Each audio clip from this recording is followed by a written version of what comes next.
réalisateur, compositeur, Oui, aussi. scénariste, producteur. En fait, il endosse à peu près toutes les casquettes quand il fait ses films. Déjà parce qu'il adore ça et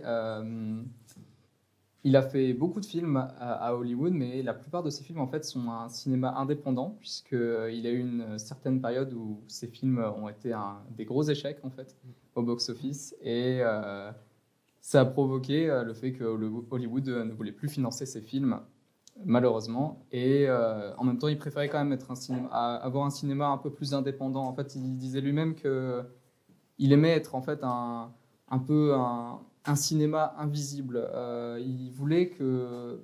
Il voulait avoir la main mise sur ses projets et il voulait pas que ce soit complètement dirigé par les producteurs, etc. Et en fait, on voit vraiment qu'il a sa patte. Genre, il sait de quoi il va parler et c'est lui qui va parler de ça et c'est lui qui va faire sa musique. C'est lui qui va s'entourer de ses acteurs. C'est pas la production qui choisit, c'est toujours lui qui fait tout. Et c'est pour ça que je le trouve assez exceptionnel. Et malgré ses échecs au box-office et malgré que ses films soient jugés trop effrayants, etc., on l'a reconnu que plus tard et on voit quand même que ces films sont, je ne sais pas si on peut les qualifier de chefs-d'œuvre, mais ouais, ils sont devenus cultes. En fait, c'est des films qui n'ont pas été cultes à leur sortie, mais qui sont devenus cultes beaucoup plus tard et c'est pour ça que c'est un peu dommage qu'ils ne se soient pas reconnus avant. On parlait de Sergio Morricone. Oui, c'est ça. On parlait de Morricone qui a eu un Oscar qu'en 2016 et enfin, c'est un peu pareil pour Carpenter. Il faut prendre du recul, quoi. Après, voilà, Carpenter, quand ses films sont connus, reconnaître qu'il était plus actif. Il était plus actif. Malheureusement, en fait, il a eu plusieurs périodes. Il a sorti ses deux premiers longs métrages, c'était Dark Star et Assault. Et celui qui a eu le plus gros succès ensuite, en 78, c'est Halloween, qui vraiment a un tout petit budget, réalisé en une vingtaine de jours et 47 millions de dollars au box-office. 28 jours, exactement, excusez-moi. Et voilà, il y avait un budget de 325 000 dollars et box-office 47 millions. Donc, c'est pas Endgame avec 4 milliards. Oui. Pour 1978, c'était quelque chose, quoi. Du coup, il y a Hollywood qui commençait à le dire, quand même, celui-là, il nous rapporte de l'argent, etc. On va financer ses films et peu à peu, ça va tomber dans le déclin et ça va plus marcher pour Hollywood. Mais lui, il va quand même continuer ses films et dans son cinéma indépendant, il va quand même réaliser Invasion Los Angeles ou They Live, ainsi que Le Prince des Ténèbres en 87 et 88. Et en fait, à cette époque, il est encore reconnu, mais pas à Hollywood. Et malheureusement, puisque en 1982, il sort The Thing. Et qu'est-ce qui sort en 1982 E.T. Oui. Et E.T., c'est l'alien gentil. Concurrence, c'est l'alien gentil, c'est celui qui est en première place. C'est la première fois qu'on voit des extraterrestres gentils. Et après, il y a Carpenter qui sort The Thing, c'est ultra. c'est trash de ouf. Voilà. C'est tout l'inverse. Et du coup, c'est un échec total. Et Hollywood ne le fait plus confiance. C'est bien dommage parce qu'au final, The Thing a été reconnu beaucoup plus tard. Et c'est vraiment un chef-d'œuvre. C'est super culture. Moi, c'est E.T. que j'ai regardé la semaine dernière. Moi aussi, il n'y a pas longtemps. Ça date un peu. Je l'ai regardé la semaine dernière, ça fait longtemps que je ne l'avais pas vu. Très bonne originale. Ça fait quelques années, et puis je dis, tiens, il était sur Netflix, et je suis allé regardez E.T., vraiment. Et regardez The Thing aussi, quand même. Et regardez des films. Regardez des films en général, mais regardez The Thing aussi, parce que même s'il est effrayant, hein, mais faut se le dire. Mais, John Carpenter a fait quasi. Ça dépend. Beaucoup. Et je trouve, les plus connus de Carpenter sont pour la plupart des films qui font un peu peur. Halloween, The Thing, tout ça, c'est sûr que c'est effrayant. Mais il a aussi beaucoup joué sur la science-fiction. Ouais. New York 97, c'était pas effrayant. Hein. C'était de la science-fiction. Manhattan qui devient une sorte d'endroit où on met les prisonniers sous un régime totalitaire, tout ça. Enfin, c'est quelque chose quand même. Là, en fait, Carpenter, ses genres de prédilection, c'était effectivement l'horreur, The Thing, Halloween, Prince des Ténèbres, tout ça. Et en même temps, la science-fiction, quand même, qu'on retrouve dans Invasion Los Angeles. Avec, un peu moins bien marché. Ils ont bien marché. Invasion Los Angeles, ça a bien marché. Enfin, ça a mieux marché que d'autres. New York 97, ça a bien marché aussi, puisque c'était encore dans la période où il était reconnu. Mais après, c'est ce film qui a été un échec cuisant, on va dire. Hein. Il est sorti la mauvaise année. Spielberg a fait un film que je déteste personnellement. Moi, il est plus que culte. Et d'ailleurs, pour ceux qui n'ont pas vu, il me semble que c'était pour les 25 ans du film, 35 ans du film. Je ne sais plus exactement la date. Ils ont ressorti une bande-annonce de 5 minutes, enfin un petit film, une petite bande-annonce, une pub en fait, où c'était avec l'acteur Elliot. Tous les acteurs. Ouais, mais c'était Elliot et E.T. Ils ont fait donc Elliot âgé aujourd'hui de 40 ans.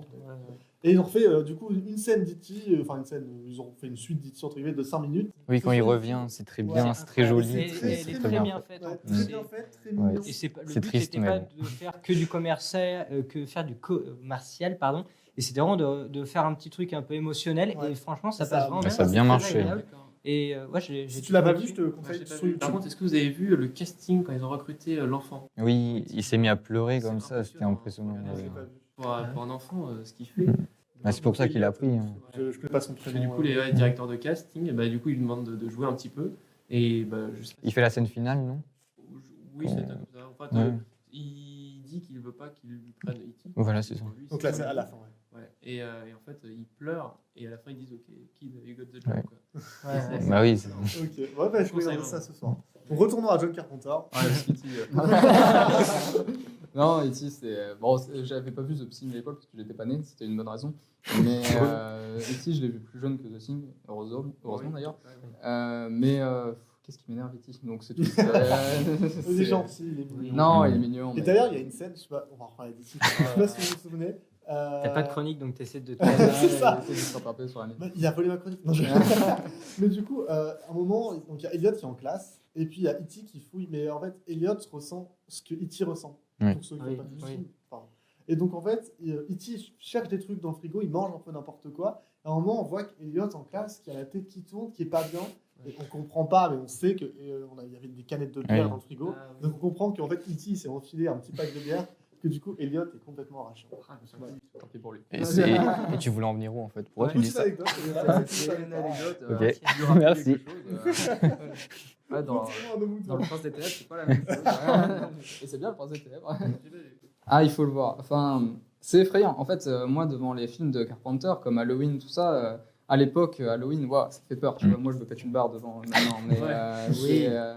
Mais c'était une autre époque aussi. C'était une autre époque. Et puis, en fait, les techniques de Carpenter, souvent, on remarque qu'il va pas beaucoup jouer sur les lumières. Quand on voit des films comme, je sais pas, Le Joker qui est sorti, tu vois les plans, tu vois la technique, tu vois, il y a des trucs qui sont exceptionnels.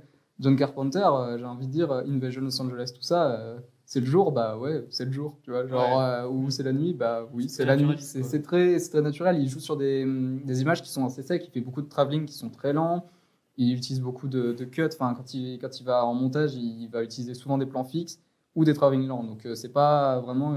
Mais en fait, on l'appelle un peu le maître de l'horreur parce que il a géré. En fait, c'est lui qui a un peu révolutionné le genre du slasher. Parce que certes, ça existait avant avec Psychose. Il y a eu Suspiria d'Argento qui a aussi fait pas mal de choses. Mais en fait, c'est lui qui a apporté beaucoup de choses au slasher, qui est, on va dire, un sous-genre de l'horreur. Et le truc, c'est qu'après, on a fait des Vendredi 13, Les Griffes de la Nuit, Scream, qui sont presque tous inspirés quand même d'Halloween, parce qu'il a une méthode qui a été très efficace, c'est celle de placer Myers soit au premier plan, soit à l'arrière-plan. Et on sait, en fait, le premier visionnage, on remarque pas toutes les fois où il est là, mais ensuite, quand on revoit, on fait mais il est là, et on l'avait pas vu avant, et genre, c'est exceptionnel. Et puis, on est là, il se passe rien, et d'un coup, il sort, et on sait pas d'où, il sort du hors-champ, et c'est des techniques qui vont être réutilisées, et c'est lui qui a un peu mis en place quelque chose, il a imposé son style, et c'est quand même très dommage qu'ensuite, par la suite, avec The Thing, tout ça, il régresse un peu dans le cinéma, surtout à Hollywood. Mais bon, il a fait quand même de très bons films, comme je le disais, Invasion Los Angeles, qui est un très bon film de science-fiction. Il y a beaucoup de gens qui ont vu juste ce plan au moment où il met les lunettes et on voit tous les panneaux de publicité, Obey, My Kids, je ne sais plus exactement ce qui est marqué. Mais il y a beaucoup de gens qui connaissent ce plan et qui n'ont pas vu le film, et j'incite vraiment à le voir parce que Invasion Los Angeles, c'est celui qui m'a marqué le plus. Il est aussi connu sous le nom de They Live. Donc voilà, c'est un film, je pense, qui peut quand même assez bien se trouver. Il y a des coffrets de Carpenter quand même, j'ai regardé 6 DVD pour 300 €. ça pique. Ouais. Et, je crois que 2 DVD, 50 € minimum. Donc, c'est des coffrets qui sont collector et malheureusement, ils s'éditent plus.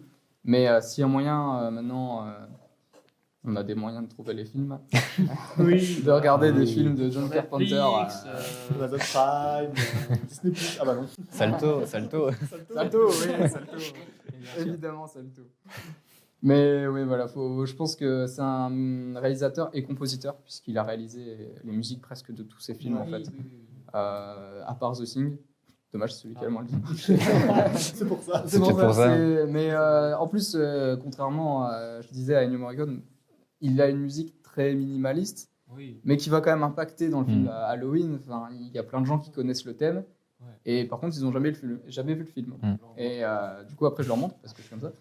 Et, mais il a aussi coécrit le scénario de Alien, le 8e passager.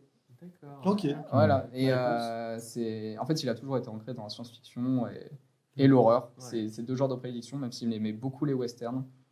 Ce qui est très différent. Ce qui est très différent. Pour le coup. Ce qui est très différent, mais il s'inspire beaucoup. En fait, il a une sorte de personnage d'anti-héros qui va faire revenir dans beaucoup de ses films. Et il va s'inspirer de certains westerns pour faire venir ce personnage un peu gros bras, gros muscles, qui s'en fout un peu de tout. Tu vois, genre, dans New York, il y a une fille qui va se faire violer.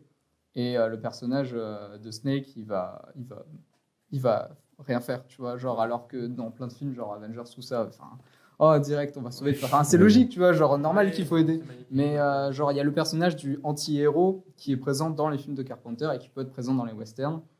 Et il y a aussi le huis clos qui est souvent utilisé avec Carpenter. C'est vrai que The Thing, ça se passe toujours au même endroit. Oui.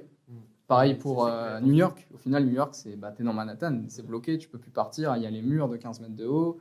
Invasion Los Angeles, même si c'est dans une ville, c'est quand même restreint. Et le Prince des Ténèbres encore plus. Ils sont presque tout le temps dans un même lieu. Donc, mais il faut les voir, vraiment, c'est des films que je conseille. Et voilà. Merci. Merci Thibaut pour cette chronique très intéressante. On a pu discuter plus de Spielberg que de Carpenter. E.T. surtout, meilleur film. Non, mais merci Thibaut pour cette chronique. On va tout de suite passer à la chronique. Je mec qui régale.